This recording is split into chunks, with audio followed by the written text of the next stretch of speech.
Kita ke informasi lain, pemirsa. Di sela-sela kunjungannya di Qatar, Presiden Joko Widodo memerintahkan tambahan jumlah anggota TNI untuk membantu pemadaman kebakaran lahan di Sumatera. Selain itu, Presiden juga meminta agar Kapolri mengawal proses penegakan hukum para pembakar lahan di Kalimantan dan Sumatera. Untuk ditambah pasukan di Riau sebanyak 1.000 prajurit lagi untuk segera mengatasi dari asap yang ada. Tetapi baru saja saya tadi juga mendapatkan informasi dari Kepala BNPB bahwa di Riau dan sekitarnya sedang hujan deras. Nah, ini alhamdulillah. Dan saya juga minta kepada Kapolri untuk penegakan hukum sudah harus dilakukan. Karena kalau enggak dilakukan tiap tahun tetap akan seperti ini terus. Kita beralih ke informasi lain. Gubernur DKI Jakarta Basuki Cahayapurnama menemukan 2.000 unit rumah susun dimainkan oleh mafia. Gubernur Ahok menduga ada banyak oknum yang menggunakan berbagai modus menyewakan rusun. Menurut Gubernur DKI Jakarta, Ahok, banyak oknum yang membuat rekening bank dengan alamat yang berbeda dengan alamat di KTP. Pelaku biasanya berpindah dari satu rusun ke rusun lainnya tanpa mengganti alamat, sehingga rusun yang lama bisa dijual atau disewakan. Ahok menduga permainan ini telah terjadi sejak tahun 2013. Selain rumah susun, Ahok juga menyebut pelaku menjual lapak pasar seperti di Pasar Muara Angke. 3 pelaku disebut telah ditangkap oleh polisi. Ahok pun meminta Dinas Dukcapil untuk mengecek pelanggaran KTP warga yang tidak sesuai dengan rusun yang ditempatinya. Tidak paksa harus punya KTP, waktu itu nggak mau punya KTP. Pas saya terjadi penjualan, saya nggak punya bukti. Begitu pasti ada punya penjualan, dia pindah lagi tuh ke Muara Baru. Nah, rusun-rusun yang tipe Cakung, Cibeser, semua mereka jual. Padahal ada bukti KTP. Nah, saya udah bilang sama Dukcapil, Anda tidak boleh izinkan orang mengganti KTP yang dari rumah susun keluar sebetulnya. Makanya itu yang tadi saya dia bilang, termasuk Pasar Muara Angke, lapaknya dijualin. Dia harus paksakan mereka masuk, langsung debit rekening Bank DKI. Jadi semua orang ngambil cukup itu banyak tuh. Muara Angke juga sama. Kenaikan tunjangan DPR menuai beragam tanggapan. Sekjen Forum Indonesia untuk Transparansi Anggaran atau FITRA, Yeni Sucipto menyatakan DPR harus transparan dalam membahas kenaikan tunjangan. Seluruh rencana keuangan harus diberi penjelasan kepada pemerintah dan masyarakat agar penggunaannya dapat diawasi. Yeni menilai kenaikan tunjangan harus diikuti dengan kinerja anggota Dewan. Kalaupun teman-teman di DPR begitu meminta usulan untuk kenaikan gaji atau kenaikan tunjangan dalam bentuk apapun, kita sebenarnya setuju saja begitu kan. Kalau kita korelasikan dengan persoalan inflasi, tetapi catatannya adalah menunjukkan kerja-kerja yang maksimal sesuai dengan harapan, sesuai dengan target kinerja yang sudah direncanakan begitu loh, berkaitan dengan fungsi legislasinya, pengawasannya dan fungsi budgetingnya itu. Beredar dokumen yang mengungkap jadwal kegiatan rombongan DPR selama di Amerika Serikat. Rombongan yang terdiri dari Ketua DPR Setia Novanto serta anggota lainnya seharusnya kembali ke Indonesia 4 September. Dan berikut ini adalah dokumen agenda rombongan anggota DPR. Tertera nama Ketua DPR Setia Novanto dan 6 anggota Dewan lainnya, Fadlizon, Nurhayati Assegaf, Aziz Syamsuddin, Juliari Batubara, Tantowi Yahya, dan Michael Watimena. Para wakil rakyat ini seharusnya kembali ke Indonesia pada 4 September usai menghadiri pertemuan parlemen sedunia di New York, Amerika Serikat. Namun rombongan pimpinan DPR justru menemui Donald Trump dan baru kembali ke Indonesia pada 12 September. Dokumen akan didalami Mahkamah Kehormatan Dewan dan juga akan memanggil Badan Kerjasama antar Parlemen dan Kesekjenan.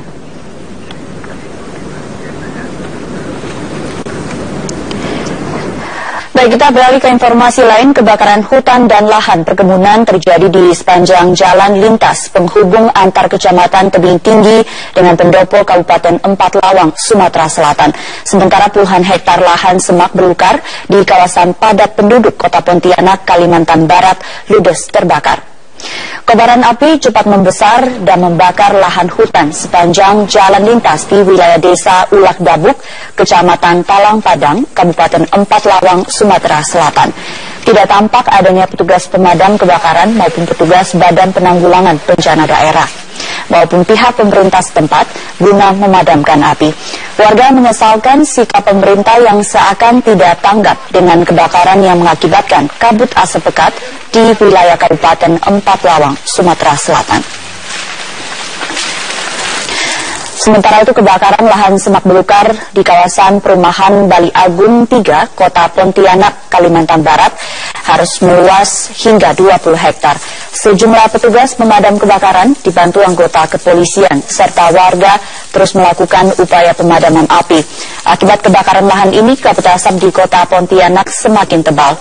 Sementara itu pihak kepolisian masih menyelidiki terkait dengan pelaku pembakar lahan ini.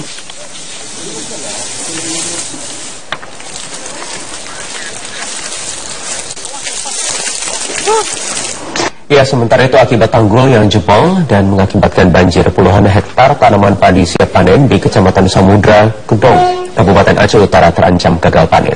Air dari tanggul yang jebol merendam sawah petani hingga 150 cm dan merusak tanaman padi.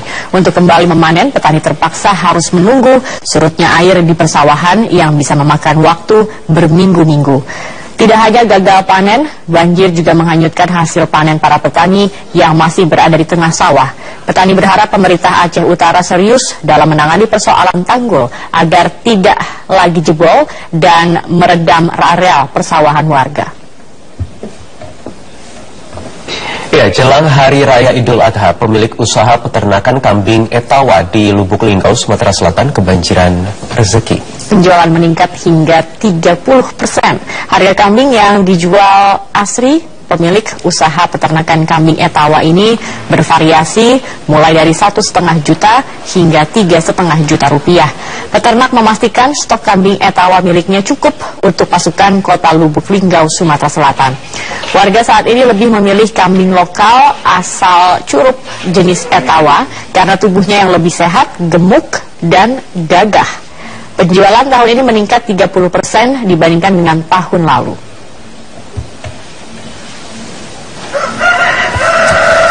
Dan Pangandaran, Jawa Barat. Sudah 1 bulan terakhir ini nelayan di Pangandaran panen udang dogol. Bahkan hasil tangkapan nelayan Pangandaran meningkat 2 kali lipat dan bisa memenuhi permintaan ekspor ke luar negeri.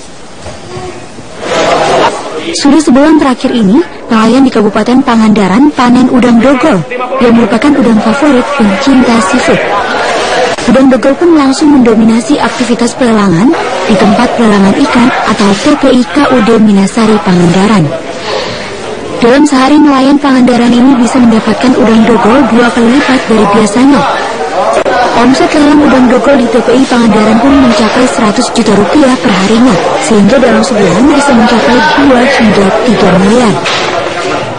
Ya, kalau tapi sih nggak tentu ya. Kalau pas lagi kubur ya ada jualan 40 kilo, 70 kilo. 60 sampai 70 kilo. Ya. Kalau hari biasa, biasanya dapat berapa? Kalau seperti hari ini ya, kadang-kadang kalau lagi kurang ya. Udang dogol ini selain untuk konsumsi lokal seperti restoran-restoran seafood di objek wisata Pangandaran, oleh para nelayan maupun tengkulak, udang dogol ini juga dikirim keluar kota, seperti ke Jakarta untuk diekspor ke Singapura dan Malaysia.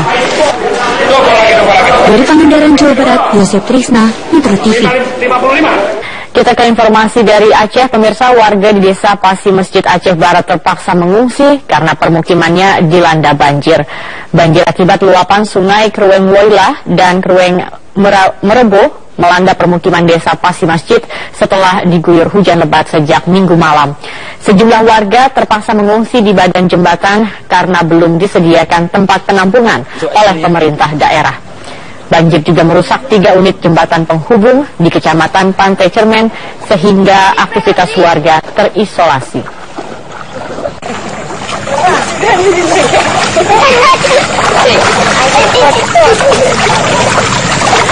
Ratusan pedagang kaki lima perumahan Gria Bukit Jaya Bogor, Jawa Barat berunjuk rasa menolak rencana penertiban PKL oleh Satpol PP.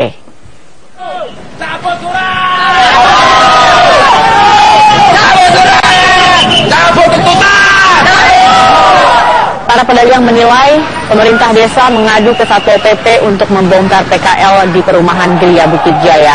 Pengunjuk rasa sempat bersih tegang dengan pihak keamanan karena tidak diperkenankan memasuki kantor desa.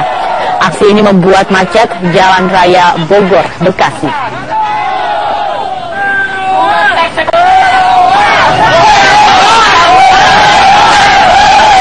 Satu minggu jelang pelaksanaan ibadah wukuf di Padang Arafah, penyelesaian fasilitas bagi jemaah calon haji Indonesia telah mencapai 90%.